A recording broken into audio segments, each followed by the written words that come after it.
இருக்கிறேன்னு சொல்லி ஏன்னா நம்முடைய துக்கத்தை சந்தோஷமாய் மாற்றத்தான் இயேசு பரத்தை விட்டு இறங்கி வந்தார். ஸ்தோத்திரம். நம்ம வாழ வைக்கணும். என் பிள்ளைகள் உயர்ந்திருக்க. ஏன்னா அவர் படைத்த ஜனம், அவர் படைத்த படைப்புகள்.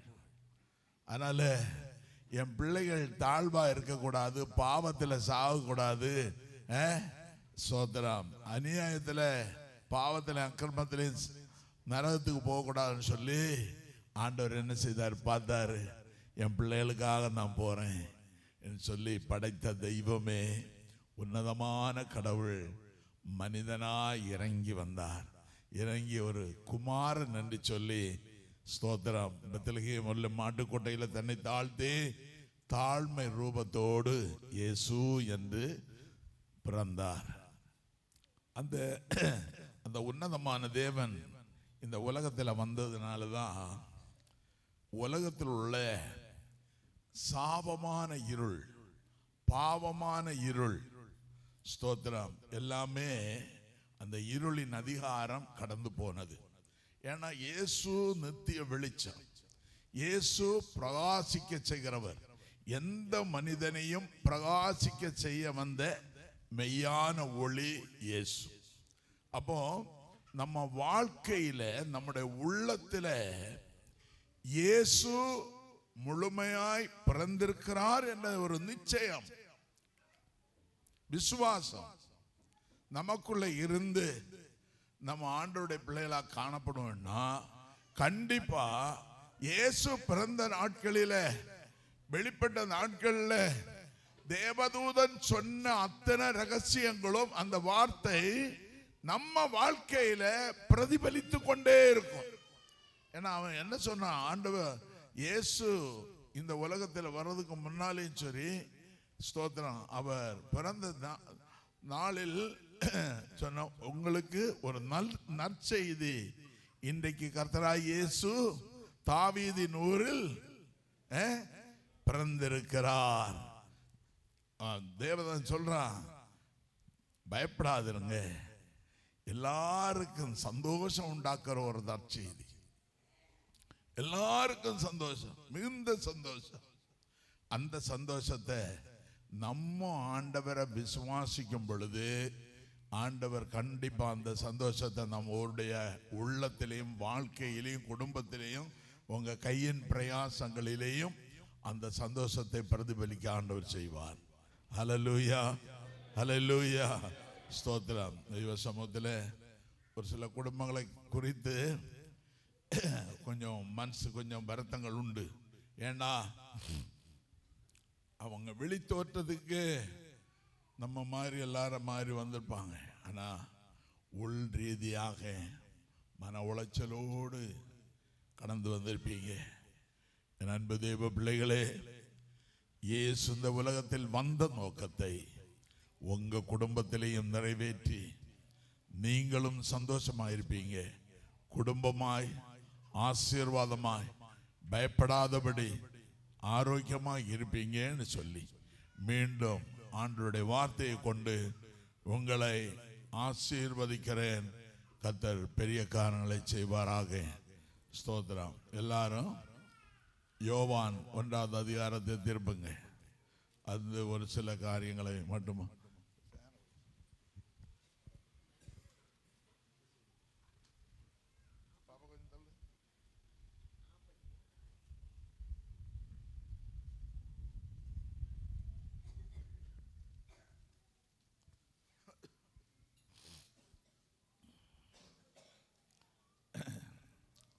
யோவான் 1வது அதிகாரம் 1, 2, 3, 4, 5 வசனங்கள்ல பார்க்கும் பொழுது, ஆதியிலே வார்த்தை இருந்தது, அந்த வார்த்தை தேவனிடத்தில் இருந்தது, அந்த வார்த்தை தேவனாய் இருந்தது.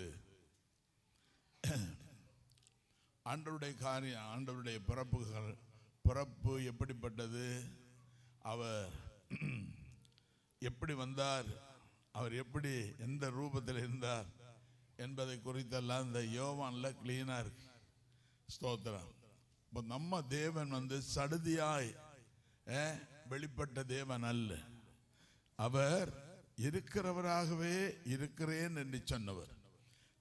உலக தோற்றத்துக்கு முன்பதாக ஜலத்தின் மேல் அசைவாடி கொண்டிருந்த பரிசுத்த ஆவியான தேவன்.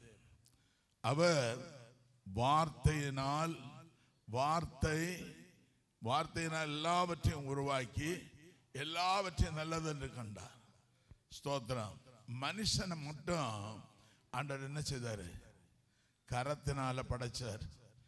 அதனாலதான் நம்ம மேல அவ்வளோ பாசம் அவருக்கு. நான் படைச்ச படைப்புகளில் எல்லாம் மனித படைப்பு உயர்ந்ததுன்னு சொல்லி நல்ல ஆண்டவர் நம்ம பார்த்து சந்தோஷப்பட்டார். அதுதான் என் படைப்புகளில் இந்த மனுஷ படைப்பு நல்லா இருக்குன்னு சொல்லி நான் சந்தோஷப்பட்டேன். அதனால இவங்க கீழாகாம மேலாகணும், அவங்க நரகத்துக்கு போகக்கூடாதுன்னு சொல்லி தன்னையே தாழ்த்தி பரலோகத்தின் மேன்மைகளை திறந்து இயேசு என்று இறங்கி வந்து நமக்கு மேலான அந்தஸ்து, என்ன அந்தஸ்து?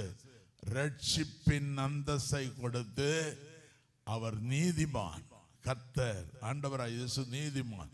அந்த நீதிபரருடைய இரத்தத்தை நமக்காக சிந்தி நம்ம எல்லாரையும், ஸ்தோத்திரம், பாவிகளாகிய நம்ம எல்லாரையும் நீதிமானாய் கர்த்தர் மாற்றினார்.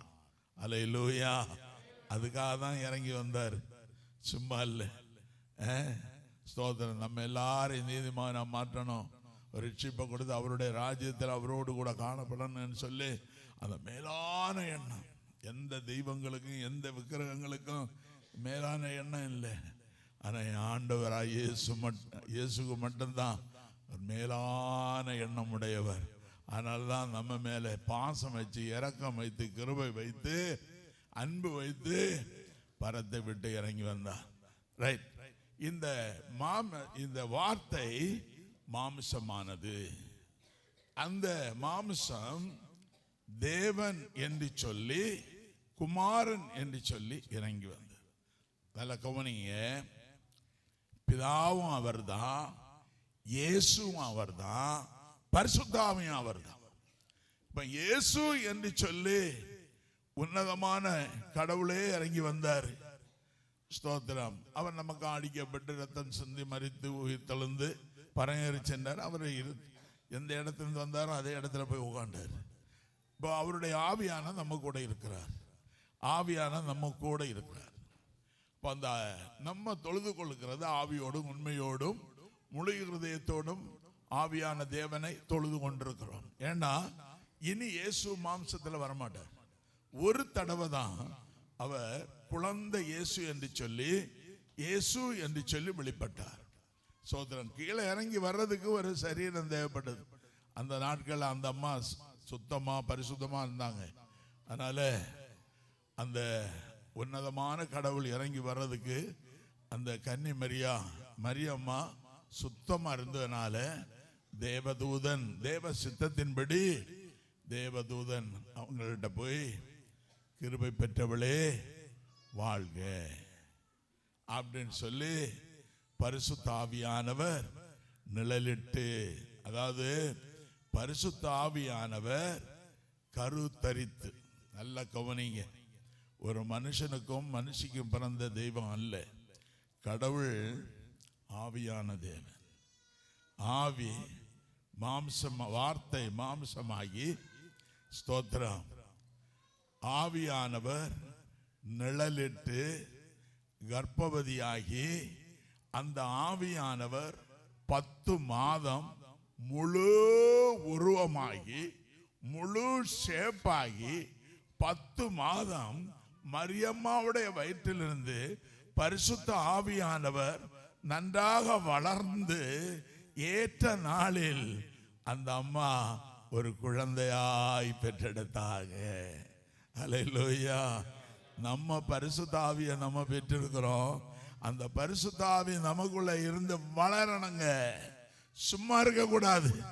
பரிசுத்த ஆவியை பெற்றிருக்கிற கர்த்தருடைய பிள்ளைகள் அந்த ஸ்டார்ட் அனுபவம் அல்ல, போக போக, நாட்கள் போக போக உங்களுக்குள்ள பரிசுத்த ஆவியானவர் வளர்ந்து தேவன் விரும்புகிற கனிகளை கொடுக்கிறவர்களாய் காணப்பட வேண்டும். அந்த அம்மா கட்ட பரிசுத்த ஆவியார் நிழலிட்டு கருத்தரித்தாங்க. அந்த கருவான பரிசுத்த ஆவியானவர் அப்படியே வளர்ந்து ஒரு குழந்தையின் சேஃபாக 10 மாதம் அழகாக இருந்து அழகான குழந்தை இயேசு என்று பெற்றெடுத்தாங்க. ஹல்லேலூயா, ஹல்லேலூயா. ஆண்டவர் உங்களுக்குள்ள பரிசுத்த ஆவியானவர் நல்ல நிலைவரமா நல்ல வளர்ச்சி அடைந்தா கர்த்தர் உங்களையும் கொண்டு பயன்படுத்துவார். ஹல்லேலூயா. நீங்க நிறைய ஆத்துமாக்களை பெற்றெடுப்பீங்க. ஹல்லேலூயா சொல்லுங்க. அழிந்து போகிற ஆத்துமாக்களை நீங்கள் கிறிஸ்துவின் அன்பிலே பெற்றெடுக்க ஆவியில நீங்க வளர்ந்து தேவனுக்கேற்ற நல்ல கனிகளாகிய ஆத்துமாக்களை பெற்றெடுக்கிறவர்களாய் காணப்பட வேண்டும். அதான் ஆண்டவர் விரும்புகிறது. அன்பு நிறைந்த என் இயேசுவே, நின் பாத சேவையின் ஆசையே, அன்பு நிறைந்த என் இயேசுவே, நின் பாத சேவையின் ஆசையே, ஜீவனற்ற பாவி என்னில் ஜீவன் இந்த என் இயேசுவே, ஜீவனற்ற பாவி என்னில் ஜீவன் இந்த என் இயேசுவே, உம்மை விட மண்ணில் வேறே நேசித்ததில்லை நான் யாரையும், அன்பு நிறைந்த என் இயேசுவே, நின் பாத சேவையின் ஆசையே, பாவ சேற்றில் மோசம் போன என்னையும் தேடி வந்தீரே, பாவ சேற்றில் மோசம் போன என்னையும் தேடி வந்தீரே, நன்றியினால் எந்த உள்ளம் பொங்கி வடியுதே நல்நாதா, அன்பு நிறைந்த என் இயேசுவே, நின் பாத சேவையின் ஆசையே, உன்னதத்தை விட்டிறங்கி மண்ணில் வந்த என் இயேசுவே, உன்னதத்தை விட்டிறங்கி மண்ணில் வந்த என் இயேசுவே, நின்னடிமை நின் மகிமை ஒன்று மாத்திரம் போதும் சுவாமி, அன்பு நிறைந்த என் இயேசுவே, நின் பாத சேவையின் ஆசையே. ஹல்லேலூயா, ஹல்லேலூயா. கேப்ரியேல் தூதன் மரியாளை பார்த்து, கிருபை பெற்றவளே வாழ்க, ஸ்தோத்திரம், கர்த்தர் நோடு கூட இருக்கிறார், நீ ஒரு குமாரனை பெறுவாய், அவருக்கு இயேசு என்று. இந்த மரியாள் என்ன நினைச்சுப்பாங்க? என்ன நினைச்சுப்பாங்க? ஸ்தோத்திரம். இது எப்படி ஆகும்? நாம் புருஷனார் யோசேப்புக்கு நியமிக்கப்பட்டது உண்மைதான். ஆனா அந்த நாட்கள் அவங்க பரிசுத்தமா இருந்தாங்க. ஸ்தோத்திரம். அந்த அம்மா கேட்குறாங்க, தூதன் சொன்னதும் மறு உத்தரவாக இது எப்படி ஆகும்? நான் புருஷன் என்ன அடைந்ததில்லை, நான் புருஷன் அறியனே. ஸ்தோத்திரம். உடனே அந்த தூதன் சொல்றான், ஸ்தோத்திரம், அதற்கு லூக்கா 1:35 எடுங்க பாபு.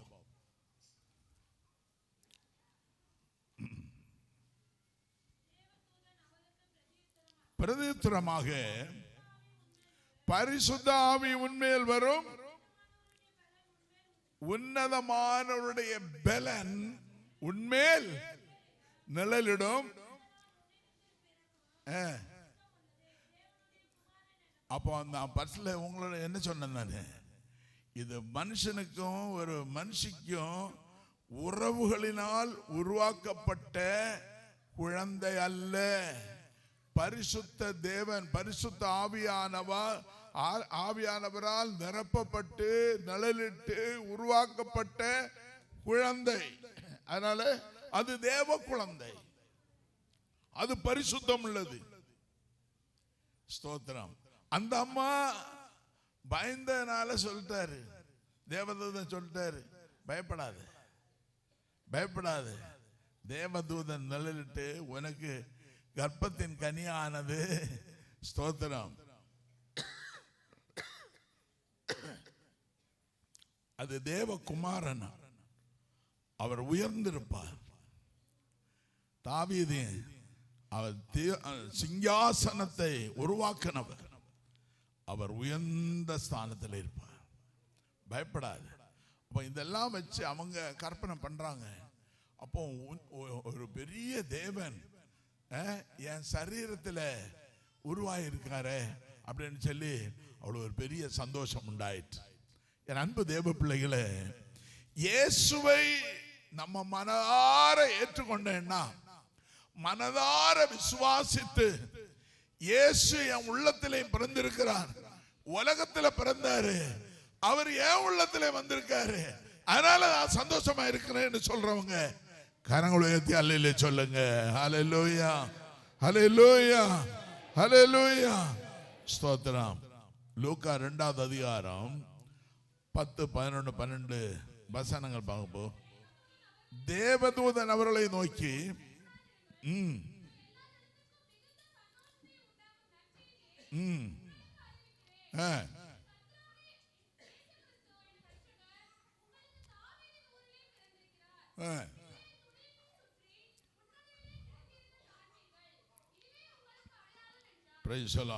ஸ்தோத்திரம். இதுவே எதுக்காக இந்த அடையாளத்தை காட்டுறாங்க? எல்லாரும் போய் ஆண்டவரை நமஸ்காரம் பண்ணணும், துதிக்கணும். இந்த சாஸ்திரிகள், மேய்ப்பர்கள், இடையர்கள், இவங்களுக்கு வழி தெரியாது. அப்போ யூதர்களுடைய ராஜா பிறந்திருக்கிறார் என்று சொல்லி, உன்னதமான கடவுள் இயேசு இந்த உலகத்தில் பிறந்திருக்கிறான்னு சொல்லி எல்லா ஜனங்களுக்கும் சந்தோஷம் உண்டாயிட்டு, கடவுளே மனிதனா பிறந்திருக்காருன்னு சொல்லி அத்தனை ஜனங்கள் என்ன சந்தோஷப்பட்டு கடவுளை பார்க்க போறாங்க. அப்போ போற சமயத்தில் கையில வெறுங்கையா போகல, காணிக்கைகளும் தூபவர்க்கங்கள், வெள்ளை போளங்கள், கையில கிடைச்சதெல்லாம் தூக்கிட்டு ஆண்டவருக்கு படைக்க போறாங்க. ஸ்தோத்திரம். அருமையான தேவ பிள்ளைகளே, இன்றைக்கு நம்மையே ஆண்டவருக்கு என்று படைக்க வேண்டும், ஒப்பு கொடுக்கணும். நம்முடைய ஆவி, ஆத்மா, சரீரத்தை சுத்த சர்வாங்க தகன பலியாய் அர்ப்பணித்து அவருக்கு காணிக்கையாய் அர்ப்பணிக்கும் பொழுது கிறிஸ்து நம்மேல் என்ன செய்வாரு? சந்தோஷப்படுவாரு. நமக்குள்ள கிறிஸ்து பிரதிபலிக்க செய்வார், நமக்குள்ள கிறிஸ்து வெளிப்படுவார், நமக்குள்ள இருந்து கர்த்தர் வெளிப்படுவார், கர்த்தர் நம்ம பயன்படுத்த ஆரம்பிப்பார். ஹல்லேலூயா, ஹல்லேலூயா. ஸ்தோத்திரம். சும்மா தேவனை பார்க்கறதல்ல. அன்னைக்கு காணிக்கை கொண்டு படைத்தாங்க, இன்னைக்கு நம்மையே படைக்கணும். ஹல்லேலூயா. ஹல்லேலூயா, ஸ்தோத்திரம். நம்மையே அர்ப்பணிக்கும் பொழுது, காணிக்கையாய் ஒப்பு கொடுக்கும் பொழுது கர்த்தர் நம்மேல் பிரியமாயிருப்பார். ஹல்லேலூயா, ஸ்தோத்திரம். ஒரு 1-2 வசனங்களை மட்டும் சுருக்கமா பார்த்து, சரியா? ஸ்தோத்திரம். கொலோசையர் 1ஆம் அதிகாரம் 15ஆவது வசனத்தை எடுங்க.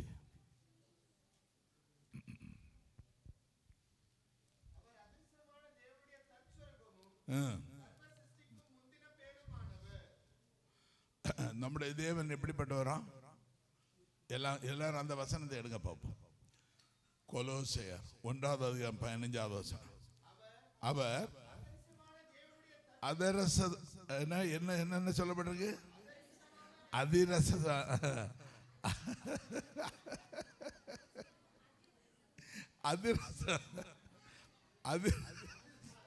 அதிரசம் இல்லை,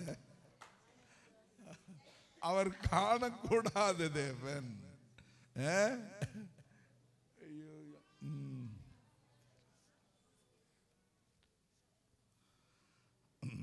அப்போ அந்த தேவன் அவருடைய தச்சு ரூபம் காணப்படாத தேவன். ஸ்தோத்திரம். யாரும் ஒரு காலம் கண்டிராத தேவன். அவ்வளவு பெரிய கடவுள், அவ்வளவு பெரிய தேவன். அப்ப அந்த அவ்வளவு பெரிய தேவன் இந்த உலகத்துல ஒண்ணு இல்லாம ஒரு குழந்தையா இறங்கி வராருன்னு சொன்னா, ஸ்தோத்திரம், தேவன் நம்மேல் வைத்த கிருபை. ஹல்லேலூயா, ஹல்லேலூயா, ஹல்லேலூயா, ஸ்தோத்திரம். பிதாவாகிய தேவனோடு குமாரன் என்று சொல்லி இசைந்து, அவருடைய சரீரத்தோடு இசைந்திருந்த குமாரன் என்று சொல்லி தான் வெளிப்பட்டார். அப்படின்னா பிதாவும் அவர் தான், குமாரன் அவர் தான், பரிசுத்தாமியும் அவர் தான். ஸ்தோத்திரம். நமக்காக இறங்கி வந்தது உன்னதமான கடவுளுடைய ஒரு சோல், ஒரு பகுதி. ஸ்தோத்திரம். அவர் நம்ம பார்வைக்கு இயேசு. ஏன்னா நம்ம எல்லாம் மாம்சத்தில் இருக்கிறோம். மாம்சத்தில் இருக்கிறவங்களுடைய மாம்சத்தின் பாவங்களை, பாவ சாபத்தை போக்க இயேசு மாம்சத்தில் வெளிப்பட்டார். மாம்சத்தில் வெளிப்பட்டு நமக்காக பலியாகணும். அதுக்காக இயேசு சரீரத்திலும் இரத்தத்திலும் வெளிப்பட்டு அவர் தன்னை அடிக்க ஒப்பு கொடுத்தார். ஸ்தோத்திரம். ஒப்பு கொடுத்து மரணத்தை சந்தித்து 3ஆம் நாள் உயிர் தெழுந்து அவர் எந்த இடத்திலிருந்து வந்தாரோ அதே இடத்துல போய் உட்கார்ந்தார். இன்னைக்கு ஆவியான தேவனாய் நம்ம கூட இருக்கிறார். ஹல்லேலூயா, ஹல்லேலூயா, ஹல்லேலூயா, ஸ்தோத்திரம். மோசே நல்ல, நான் அடிக்கடி சொல்லுவேன், முள் புதர்ல நெருப்பு பற்றி எரியுது, பச்சை பசையில. அப்போ யாருக்கு கண்ணுக்கும் தெரியல, அழைச்சிட்டு போகிற அத்தனை ஜனங்களுடைய கண்களுக்கும் தெரியல. மோசைக்கு மட்டும்தான் எரிகிற நெருப்பு தெரியுது. எதுக்கு சொல்றேன்னா, காணக்கூடாத, கண்டிராத, யாராலையும் பார்த்து நம்ம உயிரோடு இருக்க முடியாது அவ்வளோ பெரிய தேவன் நம்முடைய தேவன். அதை சொல்றேன், அதுக்காக சொல்றேன். இப்போ ஆண்டவர் இந்த சிக்னலை மோசே பார்க்கறான். முள் செடி பற்றி எரியுது, ஆனா செடி எரியல, அது பச்சை பசையில தான் இருக்கு. ஆனா ஒரு பெரிய நெருப்பு இருக்கு, நெருப்பு எரிஞ்சிட்டு இருக்கு. இது என்ன விந்தை, என்ன காரணம்னு சொல்லி அவன் சரி எதுக்கும் பார்ப்போம்னு சொல்லி பக்கத்துல போறான். ஏன்னா ஆண்டவர் மோசே அழைக்கணும், அழைச்சு மோசே இடத்துல தன்னுடைய அந்த கட்டளைகளை கொடுக்கணும், ஆண்டவர் பேசணும். அதுக்காக மோசே பக்கத்துல கூப்பிடுறாரு. ஏன்னா கும்பல்ல இருந்து கூப்பிடும் பொழுது மற்ற ஜனங்க புரிஞ்சுப்பாங்க. அதனால மோசேக்கு கண்ணுல தெரியுது, இது என்ன இருக்குன்னு சொல்லி பாப்போன்னு சொல்லி பக்கத்துல போனா உடனே ஆண்டோடைய சத்தம் கேட்டது. அப்போ முட்செடி நடுவில் தேவன் தோன்றி மோசே அழைச்சாரு, கூப்பிட்டாரு. இந்த இடம், நீ நிக்கிற இடம் பரிசுத்த ஸ்தலம், உன் பாதரட்சை கழட்டி தூரமா போடு. அப்போ அந்த இடத்துல பயபக்தியா நிக்கிறான். ஏன்னா அடுத்தது இவனுக்கு உள்ள ஒரு மனசுல ஒரு பதற்றமான சூழ்நிலை. என்னன்னு தெரியுமா? தேவனுடைய சத்தத்தை கேட்டேன், அவரை காணோமே. ஆண்டவருக்கு புரிஞ்சிச்சு, இவனுடைய உள்ளத்துல முகமுகமா பார்க்கிறதுக்கு மோசே அவருடைய உள்ளத்துல ஒரு மாஞ்சை இருக்கிறது. அப்போ ஆண்டவர் பார்த்தாரு, மோசே என்ன நீ முகமுகமா பார்த்தேன்னா செத்து போயிடுவாப்பா, இருக்க முடியாது. அதனால நான் அந்த நெருப்புக்கு பின்னால அப்படி கடந்து போறேன், என் பின் சைடை மட்டும் பார்த்துக்கோ அப்படின்னாரு. நான் எதுக்கு சொல்றேன்னா, தேவன் அதாவது அவருடைய தச்சு ரூபம் காணக்கூடாத, யாராலையும் பார்த்திட முடியாத அவ்வளோ பெரிய தேவன். அந்த தேவனை யாரும் நேரடியா பார்க்க முடியாது. நேரடியா பார்த்தா செத்து போவாங்க. அவ்வளோ பெரிய தேவன் நமக்காக மானிட உருக்கொண்டு இயேசு என்று இறங்கி வந்தார். ஹல்லேலூயா, ஹல்லேலூயா. எபிரேயர் 1வது அதிகாரம் 3வது வசனம்.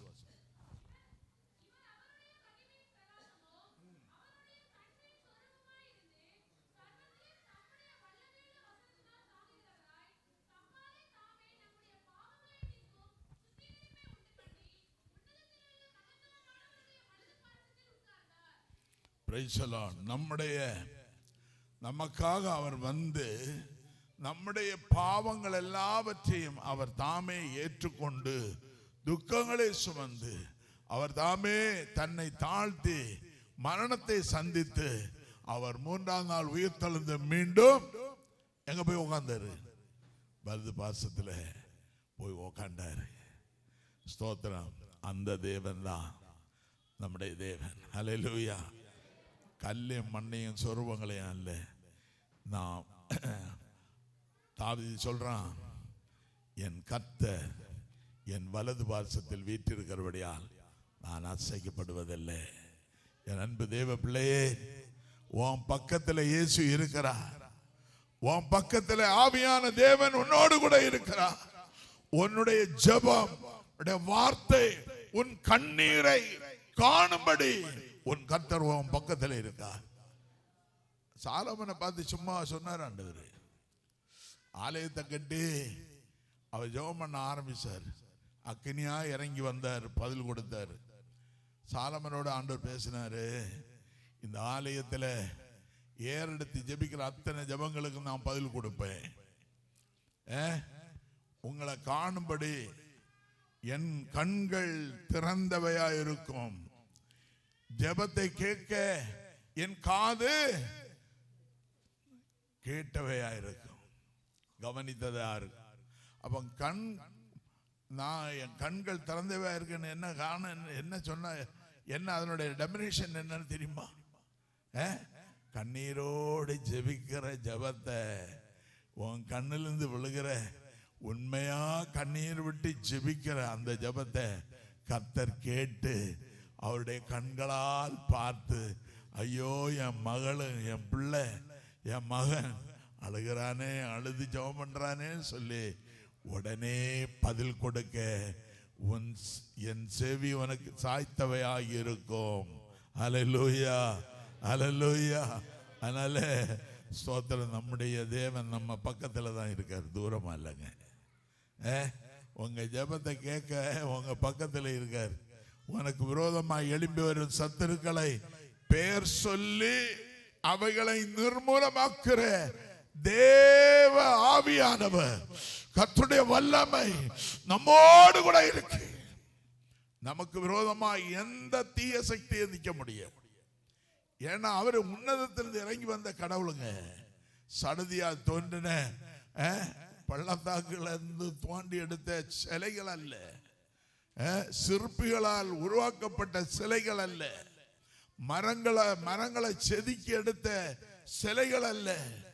நம்முடைய தேவன் நான் இருக்கிறவராக இருக்கிறேன், நான் சர்வ வல்லமுள்ள தேவன், என்னால் செய்யக்கூடாத அதிசயமான காரியம் உலகத்தில் ஒன்றுமில்லை, நான் கர்த்தர், என்னை தவிர தேவர்கள் இல்லை என்று சொல்லி பகிரங்கமாய் சொன்ன கர்த்தர் நம்முடைய தேவன். ஹல்லேலூயா. அந்த தேவனை நம்ம உள்ளத்துல ஏற்றுக்கொண்டிருக்கிறோம். ஹல்லேலூயா, ஹல்லேலூயா. என் அன்பு தேவ பிள்ளைகளே, இன்னைக்கு குழந்தை தெய்வத்தை, அதாவது குழந்தை இயேசுவை கும்பிடுன்னு சொல்லி நீங்க யாரும் ஃபீல் பண்ணக்கூடாது. ஸ்தோத்திரம். அவர் இறங்கி வர்றதுக்கு ஒரு சரீரம் தேவைப்பட்டது. அந்த அம்மா பெற்றெடுத்த குழந்தை சின்ன குழந்தையா தான் இருக்கு. ஏன்னா முழு ரூபத்தில் பரிசுத்த ஆவியானவர் நல்ல விளைஞ்சு அழகா ரூபத்தில் ஒரு குழந்தையா வெளியே வந்தது. ஸ்தோத்திரம். நமக்குள்ளே அந்த தேவன் உருவாகணும், உருவாகணும். நமக்குள்ள அந்த தேவன், ஆவியான தேவன் உருவாக ஆக ஆக ஆக ஆக நாட்கள் போக போக உங்க வாழ்க்கையில ஒரு பெரிய மாற்றம் உண்டாகும். நீங்க நிறைய பேரை பெற்றெடுப்பீங்க. அந்த அம்மா மரியம்மா ஒரு ஒரு நபராகி இயேசுவை பெற்றெடுத்தாங்க. நமக்குள்ள அந்த தேவன், ஆவியான தேவன் நமக்குள்ள இருக்கும் பொழுது, அவர் நமக்குள்ள பூரணப்படும் பொழுது, நம்ம அநேகரை ஆவிக்கூறிய வாழ்க்கையில பெற்றெடுத்து தேவராஜ்யத்துக்கென்று அர்ப்பணிக்கலாம். ஹல்லேலூயா, ஹல்லேலூயா. அதுக்காக தான் இயேசு இறங்கி வந்து ரட்சிப்பை தந்து, பரிசுத்த ஆவியினுடைய வல்லமையை தந்து, அதிகாரத்தை தந்து, கிருபையை தந்து, வரங்களை தந்து, நம்ம அபிஷேகம் பண்ணி அழகாக வச்சிருக்கார். சோத்திரம். ரட்சிப்பின் அலங்கார தோட்டத்துக்குள்ள அசையாம பக்குவமா நல்லா வச்சிருக்கார். ஸ்தோத்திரம். யோசிச்சு பாருங்க, நம்ம கடந்து வந்த பாதைகளை சற்று பின்னால யோசிச்சு பாருங்க, எப்படி இருந்தா எப்படி வாழ்ந்தேன். ஸ்தோத்திரம். இன்னைக்கு ஆண்டவர் நல்லா வச்சிருக்காரு இல்லையா? ஸ்தோத்திரம்.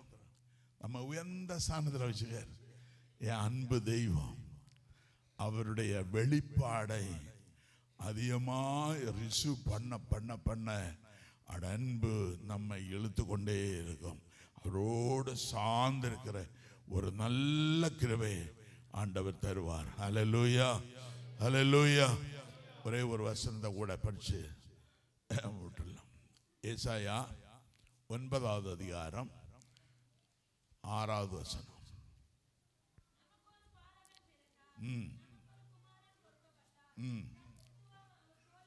அப்போ நமக்கு ஒரு பாலகன் பிறந்தார், நமக்கு ஒரு குமாரன் கொடுக்கப்பட்டார். எங்க? பரத்திலிருந்து கொடுக்கப்பட்டார். அதிகாரமா கொடுத்திருக்காரு. கொடுக்கப்பட்டார், கொடுத்தாச்சு, நமக்காக கொடுத்துட்டார். நம்ம எப்படி இருக்கணும்? ஸ்தோத்திரம். நமக்காக ஒரு கடவுள் கொடுக்கப்பட்டிருக்கார். அப்ப மனதார என்ன செய்யணும்? ஏற்றுக்கொள்ளணும்.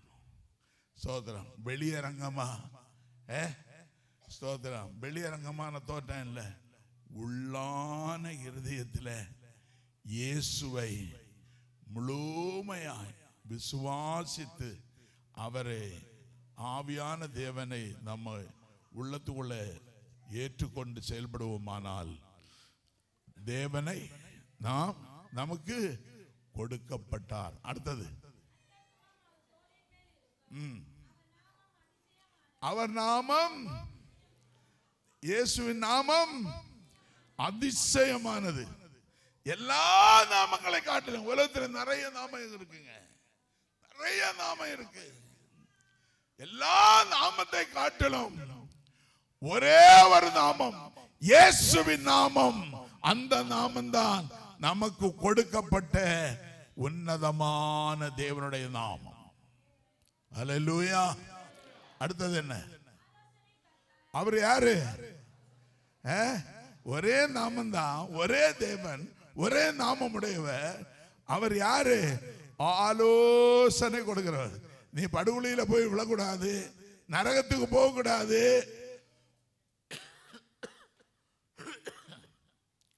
சொருவங்களையும் விக்கிரங்களையும் வழிபடாதே, தவறு செய்யாதே, பாவத்தை செய்யாதே, அநியாயத்தை செய்யாதே, நரகத்து போய்விடுவேன் சொல்லி கண்டித்து உணர்ந்து ஞானத்தை கொடுக்கிறவர் ஆலோசனை கர்த்தர். அடுத்தது என்ன? வல்லமுள்ள தேவன். அப்போ ஆலோசனை தனிப்பட்ட முறையிலே ஆண்டவர் கொடுப்பாரு, உங்க குடும்பத்துக்கும் கொடுப்பாரு, ஆவிக்குரிய வாழ்க்கையிலையும் கொடுப்பாரு, உங்க வேலை ஸ்தலத்திலையும் கொடுப்பாரு, உங்க தொழிலையும் கொடுப்பாரு. அந்த ஆலோசனையின்படி கரெக்டா செயல்படுங்க. ஆண்டவர்கிட்ட கேளுங்க, ஆண்டவர் நான் என்ன செய்யணும்? ஆலோசனை கர்த்தர். அல்லேலூயா. அடுத்தது என்ன? வல்லமுள்ள தேவன். எந்த காரியத்தையும் செய்ய வல்லமுள்ளவர். என்னால் செய்யக்கூடாத அதிசயமான காரியம் உலகத்தில் ஒண்ணும் இல்லை. இயேசுவால எல்லாம் செய்ய முடியும். சந்தேகமே படாதீங்க. எந்த காரியத்தை குறித்து கர்த்தருடைய சித்தம்னா நீங்க ஜெபம் பண்ண உடனே கிடைக்கும். கர்த்தருடைய சித்தம் இல்லைன்னா ஸ்தோத்திரம், அதுல நமக்கு ஒரு கிளியரன்ஸ் இருக்காது, ஒரு மாதிரி வேரியேஷனா இருக்கு. உடனே புரிஞ்சுக்கணும். நாட்கள் கடந்து போச்சுன்னா இது தேவ சித்தம் இல்லை அப்படின்னு சொல்லி விட்டுறணும். அதை போட்டு தொங்கிட்டு இருக்க ஒரு வல்லமுள்ள தேவன். அடுத்தது நித்திய பிதா. அவர் இருக்கிறவராகவே இருக்கிறேன். ஸ்தோத்திரம். ஆதி முதல் அந்தம் ஸ்தோத்திரம், உலக தோற்றத்திலிருந்து ஸ்தோத்திரம் இந்நாள் வரையிலும் இருக்கிறவராகவே இருக்கிறேன் என்று சொல்லி திருமணம் பற்றின அந்த சர்வ வல்லமுள்ள தேவன். ஹல்லேலூயா, ஹல்லேலூயா.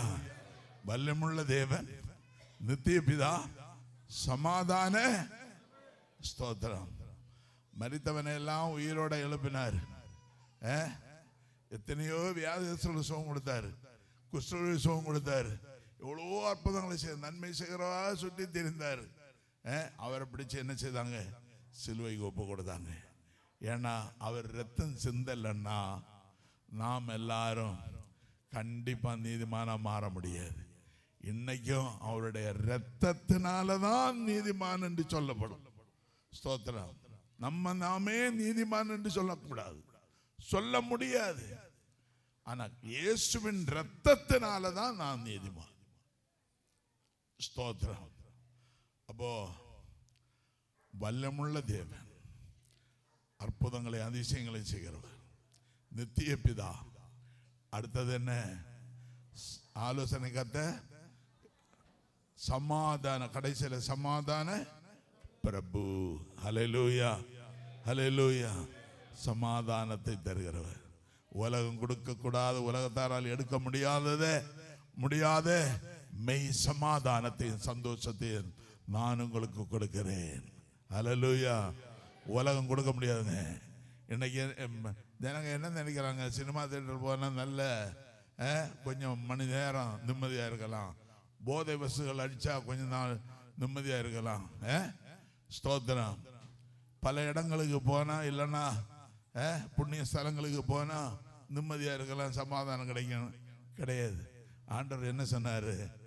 உலகம் கொடுக்கிற பிரகாரம் இல்லை, நான் கொடுக்கிற சந்தோஷம் சமாதானமும் உலகம் கொடுக்கிறது அல்ல, நான் கொடுக்கிறது மெய்யான சமாதான சந்தோஷம்.